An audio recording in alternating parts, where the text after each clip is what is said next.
I would like to turn the podium over to Wright-Hennepin's Chief Financial Officer, Angie Pribyl. Angie? Good evening. I would like to take a few moments tonight to review Wright-Hennepin's 2009 financial report. I'm pleased to tell you that Wright-Hennepin is in a very solid financial condition. I will begin with the December 31st, 2009 balance sheet. If you would like to follow along, please refer to the top of page 6 in your program, the top of page 6. Total utility plant assets 2009 ending balance of $137 million. You will note the slowdown in plant growth over the past year, a direct reflection of the slowdown in housing starts, which is a key driver of our construction. You can be assured we continue to commit financially to prudent construction work plans to allow us to continue providing the reliable service you have come to expect from Wright-Hennepin. Other property and investments, $33 million. The vast majority of this, $25.5 million, represents our share of Great River Energy patronage allocations, which in turn have been allocated to you in the form of capital credits. Great River Energy currently provides the largest share of our wholesale power needs. Great River has deferred the retirement of capital credits since 1998 due to building of new generation and transmission lines. It is the Board of Directors' opinion that these allocations will not be retired in the foreseeable future.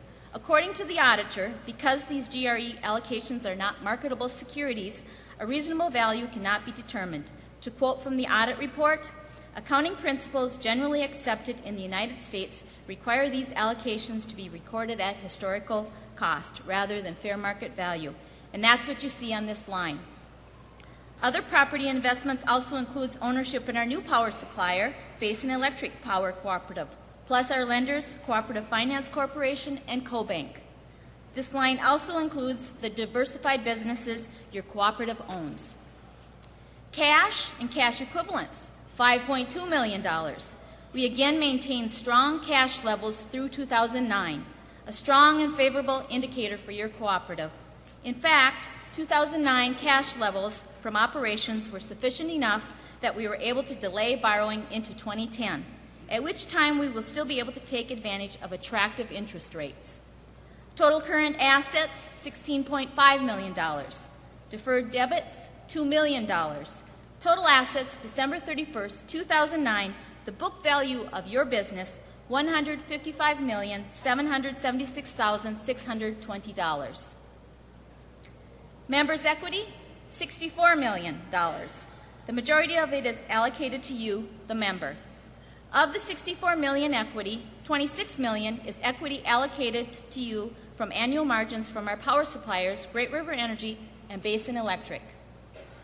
Long-term debt, $71.7 million, which is Wright-Hennepin's mortgage on the $137 million investment in plant made up of poles, wire, meters, transformers, substations, etc. We are pleased to announce that we have the majority of our debt borrowed long-term at a blended rate of 4.75%, a very favorable interest rate in our industry, and another method to keep your monthly electric costs competitive for the long-term future.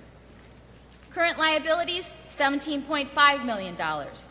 Total members' equity and liabilities equaling total assets, $155,776,260.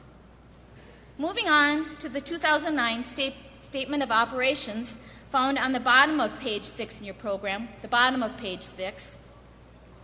Operating revenues, $75.7 million.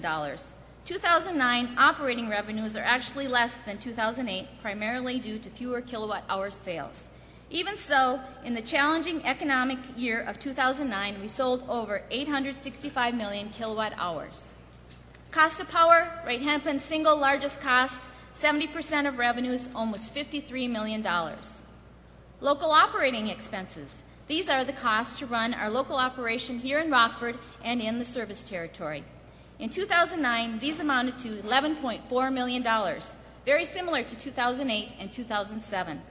The employees at Wright-Hennepin focus on these costs throughout the year to assure they remain in check for the good of you, the membership. Fixed charges, $9.6 million, comprised of property taxes, depreciation, and interest. That leaves us with a margin from electric operations of $1.2 million. $1.7 million less than 2008, but you will recall the $1.7 million special margin surplus allocation and retirement which you, the member, received last year in March on your electric bills. There's no surplus in 2009 because we put any potential surplus back into your hands on a monthly basis through the mechanics of lower monthly power cost adjustments. Non-operating margins, $229,000. These margins include interest income as well as profits from the diversified businesses held within your holding company, WH Holding. However, these profits in 2009 and future years are offset by the cost of conservation improvement programs, which in previous years had been paid through the power cost structure. In fact, if we had not booked the conservation costs to this line as required by the auditors, this line would be right on track with the previous years. Net operating and non-operating margins combined amount to almost $1.5 million. Generation and transmission and other capital credits comprise primarily of Wright-Hennepin's portion of annual patronage capital allocations from Great River Energy, our power supplier, Basin Electric, our new power supplier, and the Cooperative Finance Corporation, our lender, $2.5 million. These margins are only allocations. There has not been cash received for these profits, but we are required to recognize them on our operating statement, as all cooperatives do. The majority of the $2.5 million has been passed through as an allocation to capital credit accounts in your names, along with prior year's allocations. Net margins, our consolidated bottom line for 2009, $3,978,181. A strong margin, especially when considering you were provided with competitive rates and the proper investments were made for the future to further assure you receive high reliability. Per the bylaws, margins from the electric operations will be returned in the manner we always do, in the form of capital credits. In fact, the board plans to retire a portion of these 2009 margins to you at the end of the year during the holiday season, just as they have for the past 10 years. Over $29 million in capital credits have been returned to you since 1957. It has been my pleasure sharing with you 2009's excellent financial condition. This is, again, one of the best financial reports that I have had the privilege to give you, and I hope it demonstrates Wright-Hennepin's solid financial position.